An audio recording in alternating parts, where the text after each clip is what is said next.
What is going on, everybody? Bobby Fi here. Going to be talking through this NBA slate real quickly. I did mention earlier we are not going to be doing the early look for NBA. We'll be doing that for MLB, and then we will be doing the NBA live before lock. I don't plan to play much during the regular season. I'm not going to be playing tonight. It's just crazy this time of year, and then we've got golf, we've got baseball. We've got a lot of stuff going on, so pretty good start in the golf for me, and we'll see. Pretty solid start in the baseball, but we got about an hour to figure out really how it's going to end up. So, with that said, I'm just waiting for projections to update a little bit, and I'll talk through each game real quick. We did get Ty Jerome out. I don't think that's been accounted for yet, and then we'll build some lineups and see where to go from there. So, let's start things off here with Indiana and Washington. Everybody knows that I always like, again, Halliburton, the run he's on. I'm happy to keep giving him a boost. Rough loss last night against my Lakers. So with a tip in by LeBron at the end, that was pretty sick. So I think they bounce back here, and I think that, they need to win games. Obviously, the Wizards are a terrible team. So you worry about a little bit the blowout, but overall, I like Halliburton. I like actually Siakam maybe a little bit more than the field. And a little bit of interest in Turner and Nembhard as well. Mather in large field play. It's hard not to have interest in a little bit of everybody against Washington. Again, wait till you get a Washington starting lineup to figure out what you want to do. Vucevic has been great either way. It's kind of weird to me that they're just going to play everybody, but they're just playing them all like 20 minutes. Like I had Champagny last night, and then they just, of course, sat him down after 22 minutes of him just going completely nuts.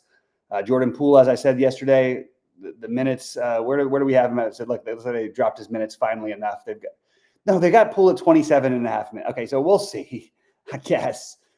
We keep seeing this 27, 28 minute projection. He's playing 22, 21. I really hate the Wizards right now, but I can't ignore that we have to probably do some things. And again, sorry, all these minutes are likely to be cut if the game is close, and you're just going to see the worst players play. So I guess Colby Jones and AJ Johnson then would be the most interesting, along with Vucevic. Again, totally fine with Sarr, Carrington. I don't think I would change anything, even if I were playing, to get to any of this stuff. I think I would probably give it, take what it gives me. I'm going to wait to come back to this Cleveland game because I think we're still waiting. I just don't think they've updated the Ty Jerome being out. We'll see. All right, Dallas in Orlando. The shorthanded Mavs, who today have at least more bodies available, and Anthony Davis should play his 28 minutes-ish, right? 28, yeah. Nothing I'm going to do. just not for me. Skip. Orlando.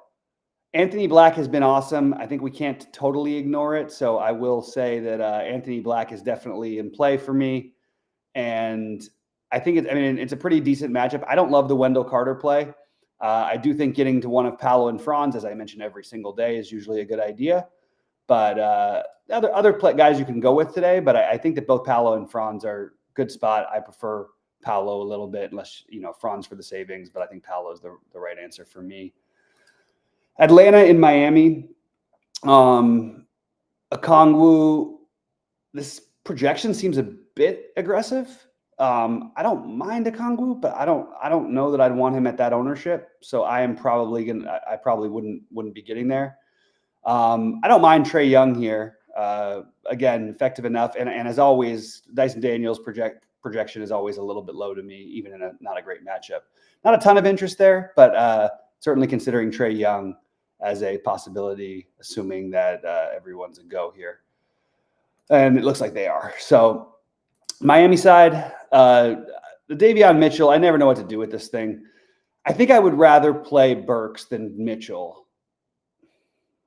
That's where I'm at. This projection is wrong in terms of ownership on Kyle Anderson. I think that there's an argument to maybe take a little bit more of him. We have no Duncan Robinson, no Kevin Love, no Jovic, no Smith. It's thin, I guess, a little bit, but I don't mind the idea of taking a shot at either Anderson or Burks. In terms of the spend ups, though, with a great matchup, I really like the idea of getting to at least one of Bam, Wiggins, or Hero. Bam, I love the matchup for him. And I think Khalil Ware also is firmly in play. So I probably would be getting to one of these guys. I think it's pretty close, maybe because he'll be a little bit lower owned. And I actually think It's just the question is, will they just throw Dyson Daniels on him with Hero? If they do, not as interested, and they probably will. I don't know. I'm still interested in him in this kind of a game, but Dyson Daniels does make me worried just enough to where maybe we go Bam 1, Wiggins 2, Ware 3, and then if you wanted value, the Burks idea. Lakers on the back-to-back, still needing wins. Everyone's a go in Chicago, trying to get revenge on the massive blowout that Chicago handed to us in LA. Love the idea of bumping up both LeBron and Luka. This is a terrific matchup, and I think that both those guys are in great spots here. Different slate. I would consider Jackson Hayes if we had nobody, but there's enough value out there to where I don't think we need to do it. And there's probably going to be more value that we haven't even considered yet. Yeah. Oh man, that's gross. AJ, we're so on the same page. So I checked it at 4:40 a.m. So 7:40 Eastern time. I woke up at 4. I for some reason thought it started at 8 Eastern, not at 8:53.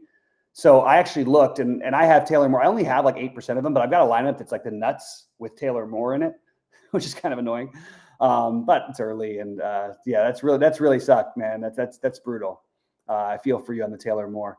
But yeah, love LeBron and Luka tonight. Don't even mind them together on the smaller DraftKings slate tonight. On the other side, look, you got Giddey and Vooch both questionable. If Giddey plays, I'm just going to point out that he put up 7 million fantasy points the last time these two teams played. I think we could argue for. I mean, Goldie's got him higher. I don't know why they've got him so. It seems like hedgy. I'll go a little bit up on that. I'll go up to 47 and get some of the Giddey out there as the run back. I also like Buzelis. Those would be my two favorites to run back with LeBron and Luka. Again, it's going to be hard to get both LeBron and Luka, but I think you pick one of them. I think you pick one of them, Halliburton, one of the Heat as your spend ups. Maybe instead you could go Paolo, but that's sort of where I'm at. Scottie Pippen Jr. even at 6K, still appealing to me. Totally good with the projection on him. Jaren Jackson Jr., who everyone was into the other night, now no one is. Fine. I think it's kind of interesting contrarian play along with Desmond Bane, but probably not going to get there. Probably wouldn't get there myself. I do like Shea here. He would be the other spend up that you'd want. I think you could argue Shea and Luka as a pretty interesting. Maybe you play Shea with LeBron, and you could probably throw in one of the 8Ks, maybe Halliburton, Bam, Franz, something like that would be appealing to me as your spend ups. But he's out there to win the MVP. It's a fast paced, great matchup for him, but they don't have much to play for. I'm also saying I'm betting on Jalen Williams or Cason Wallace sitting, probably just one of them. But they're trying some new things out there. So Shea and Chet would be the only ones of interest for me, and at the moment. And then I'm going to go back to San Antonio, Cleveland. If you wanted to take another stab, similar Alec Burks style, you could take a shot with Biyombo. Blake Wesley got some run in the last game. I'm not sure this game is probably going to blow out. We're probably going to see a lot of these other guys get some run. If you think it stays close, I would suggest maybe playing Vassell or Castle. But I just personally am not going to get there and wouldn't be getting there if I was playing today, I should say. Obviously, it's a good spot here for Cleveland. San Antonio is terrible. They don't play defense. We have no Mobley, no Ty Jerome. That means that Donovan Mitchell's going to pop. I don't mind Darius Garland as a pivot off of Mitchell. Not a huge difference between them in ownership. I do like DeAndre Hunter, and I love Jared Allen. So, I'm going to do a quick core here just to get it done with. We'll go Jared Allen. And then again, I would like to say one of Luka and LeBron, and then let me build the lineups and see where we're at. Again, I didn't enter any contests today because I'm not playing. There's just too many other sports going on. The Davion thing feels like there's a lot of ways for it to go wrong. Now he can always just have an outlier game, sure, but I don't think that we need to do it at that ownership. Again, I have no issue with it, nor I'm not going to change anything with it. I just would want to make sure I'm not like getting 50% of them or something. I don't think we need to do that on this slate. I'd rather play Anthony Black. I'd rather play AJ Johnson or Colby Jones, I should say. And there's not a ton of value, and Vucevic. I probably would rather play Alec Burks, to be honest with you. It's a good matchup. I would even consider Blake Wesley. I don't love doing the Davion Mitchell thing, but not as much value as you would think. There's value, but like I thought there'd be a little bit more. So we're just building 20 lineups and seeing what it gives us based on a few little tweaks that I just went through with you. And let's see where we end up here.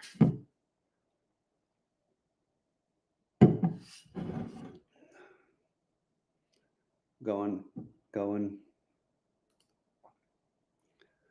All right. So, oh, wow. Okay. I don't know how I feel about the Sohan thing. I actually think he's over projected. I would drop that. Davion Mitchell, as I meant. Oh, that's Donovan Mitchell.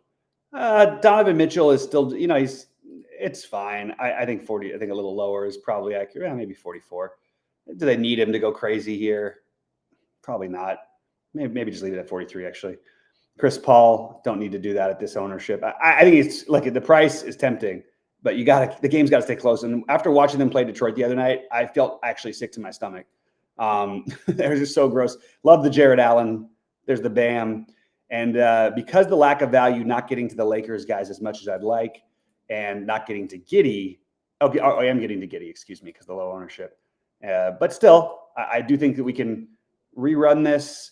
And one thing I'm going to do, because I think there will be more value, is bump the value up just a tiny bit and build a few more lineups.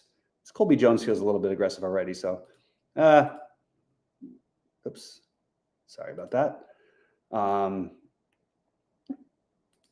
We're not going crazy with the Vuk, but I'm just not convinced that we have to play Davion Mitchell on this slate, I guess is what I'm saying.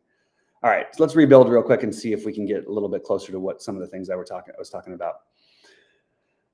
Those of you who still play NBA, God bless you. God bless you on opening day with all the stuff going on. You got the NCAA tournament tonight. There's golf going on. There's a lot of stuff going on, and I just don't have it in me. I need a break. I also am on a killer, terrible NBA streak, but hopefully getting all the money back today with some golf and baseball because, well, golf obviously on Sunday, but baseball, maybe we get it back today because I did hit the baseball pretty hard with a lot of my plays, especially on FanDuel, but we'll check in on those in just a bit. Couldn't quite.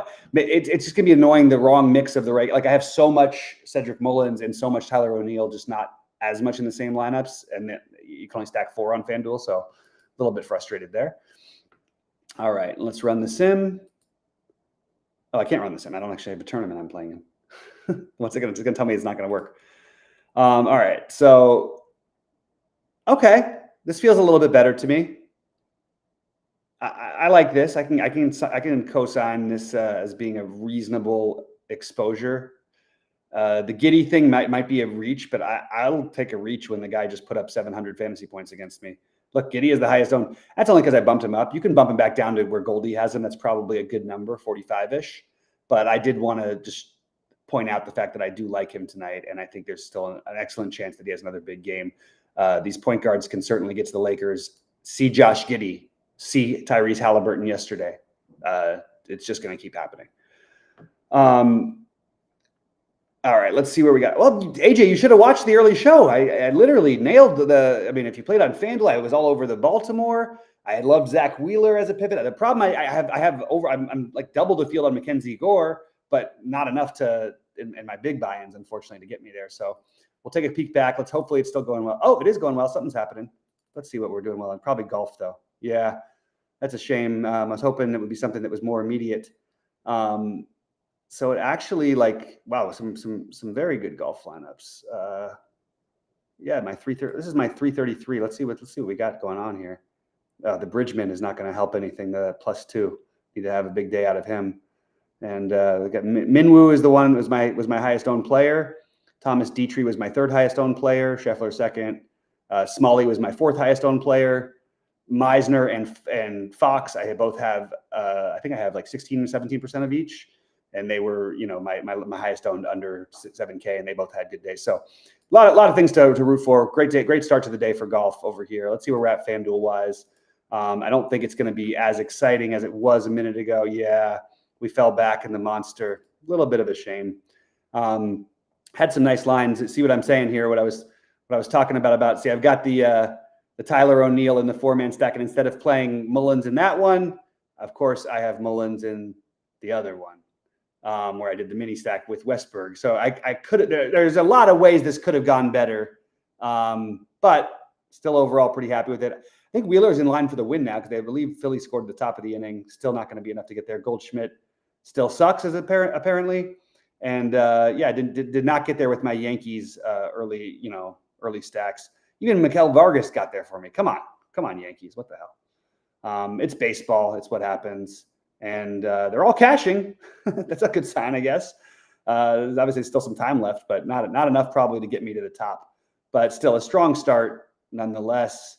I'm going to take a quick look and see if I have a chance at the baseball lottery. Let's do it. And then we're going to do it down here. Opening day. What? That can't be right. Points. Why is it? Oh, why are some of them are golf. That's why I was like trying to figure it out. I think I have one that was way up there in the lottery for baseball, but maybe I don't. Maybe it fell apart. It could have. It's definitely possible. Where was it? I know I could do this in a much better way, but I'm having some fun scrolling here. It's weird. Nice to have some baseball lineups that are passing the golf ones. There's one. Didn't not quite enough. It was in like top 10 before and just dropped down. Got the pitching. Still got time with Atlanta over here for that one, and a few more innings for Pittsburgh. So we'll see. But it is what it is. I like the process. That's the most important thing, as Sheets will tell you all the time. Got some exciting things to root for. And at least a profitable first day would be nice. I did look at the Baltimore guys just going ham. You got Tyler O'Neill, Mullins, Rushman. It was doable. I had all the Baltimores. I just don't think I got that one together. And let me just see if I have a chance in the lottery. It's the $5 lottery, so it's going to be tough to get to the top of that one. There's so many entries. Yeah, not gonna be my day, I don't think. Maybe this one. We got 18 left. 26 on this one, actually. This is probably the best chance. Let's see. Yeah, Atlanta. So Atlanta, Pittsburgh. Somehow they ended up getting stacked together. But Atlanta, Pittsburgh for the late rally time, or my not gonna win anything without that. And I was trying to give me all the Mets. I actually cut down my Met exposure in this particular lineup. It would be nice if the Mets did come through, but doesn't matter. Anyway, good first day. Wiggins a good play? Yes. I mentioned that already. You can rewatch the video, but good luck to everybody tonight. Hope you crush it. I am going to be out. No basketball for me tonight. I'm done probably until the playoffs. Looking forward to the playoffs big time. I'll pop in and I'll do shows every day, but I'm not gonna to put real hard-earned money towards basketball until maybe there'll be one more 888 with 250K to first. Maybe I'll play heavy that night or something like that. Anyway, appreciate you guys very much. Hope everybody has a wonderful evening. Good luck. And I hope you guys crush it.